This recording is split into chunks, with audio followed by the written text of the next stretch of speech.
রবিবার রাতে মুম্বাইয়ের লোখনওয়ালার বাসভবনে শেষ নিঃশ্বাস ত্যাগ করেন কিংবদন্তি গায়িকা সুমন কল্যাণপুর। তাঁর প্রয়াণে শোকস্তব্ধ সঙ্গীত জগৎ। নমস্কার বন্ধুরা, সম্পূর্ণ সোমা চ্যানেলে আরেকটি নতুন ভিডিও সবাইকে স্বাগত। আসছি বিস্তারিত প্রতিবেদনে। ভিডিওটি ভালো লাগলে চ্যানেলটি সাবস্ক্রাইব করে পাশে থাকবেন, অবশ্যই চ্যানেলটি শেয়ার করে দেবেন।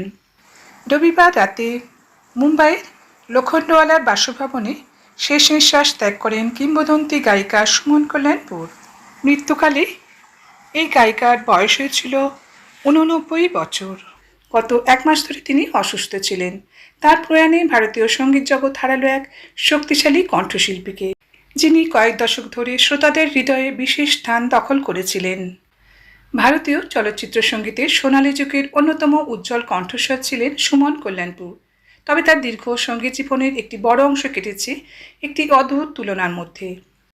আমাদের মতো অনেক শ্রোতাই তার গান শুনে ভুল করে ভেবেছেন সেটি লতা মঙ্গেশকরের কণ্ঠ। পরে অবশ্য তিনি তার কণ্ঠশিল্পের জাদুতে সকলের মন কেড়ে নিয়ে নিজের একটা স্বতন্ত্র জায়গা তৈরি করে নিয়েছিলেন। কিংবদন্তি গায়িকা সুমন কল্যাণপুরের জন্ম ঢাকায়, তবে তিনি বাঙালি নন। অজস্র বাংলা গান গাইলেও সুমনের শিকড় আদতে কর্ণাটকের। আসল পদবী হেমডি। সুমনের পিতা শঙ্কররাও ব্যাংকে চাকরি সূত্রে দীর্ঘকাল ঢাকায় ছিলেন। সেখানে 1937 সালে 28 জানুয়ারি জন্ম হয় সুমনের। 1943 সালে স্ত্রী সীতা এবং কন্যাকে নিয়ে শঙ্কর চলে আসেন মুম্বাই। শুরু হয় সুমনের সঙ্গীত জীবনের ইতিহাস।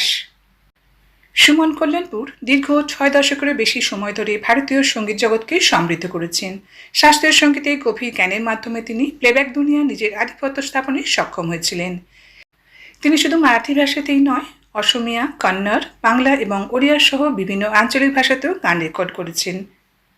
ফিল্মি গানের পাশাপাশি তার কণ্ঠে ভজন, গজল, ঠুমরিও আমাদের সঙ্গীত জগৎকে সমৃদ্ধ করে তুলেছে। সঙ্গীত জীবনে অসামান্য অবদানের জন্য তাকে পদ্মভূষণ পুরস্কারে ভূষিত করা হয়েছে। ঢাকায় জন্মগ্রহণ করেন এবং পরে মুম্বাইয়ে স্থায়ী হওয়া সুমন কল্যাণপুর ছিলেন 6 ও 7 দশকের অন্যতম শ্রদ্ধেয় ও পূজনীয় প্লেব্যাক সিঙ্গার। বিভিন্ন হিন্দি ফিল্মে তিনি তার কণ্ঠে জাদু দিয়েছেন, যেমন বাত এক রাত কি, নূরজাহান, জাহানারা, পাকিজা এর মতো সিনেমা মানুষের মনে দাগ কেটে গেছে। তার একমাত্র কারণ হল সুমন কল্যাণপুরের মধুর কণ্ঠ। তার গাওয়া একাধিক বাংলা গানও বাংলা সঙ্গীত জগৎকে সমৃদ্ধ করে তুলেছে।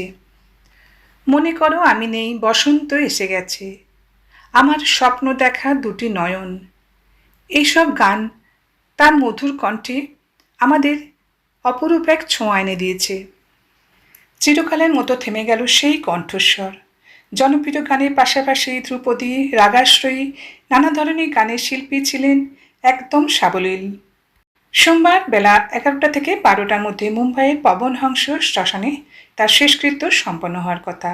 তার প্রয়াণে ভারতীয় সঙ্গীত জগতে যে গভীর শূন্যতা তৈরি হলো তা কোনোদিনও পূরণ হওয়ার নয়। তবে তিনি তার গানের মাধ্যমে সকলের মননে থেকে যাবেন আজীবন। আজ তাহলে এটুকুই, আবার আসবো নতুন ভিডিও নিয়ে। ভালো থাকবেন। সমাপ্ত। ধন্যবাদ।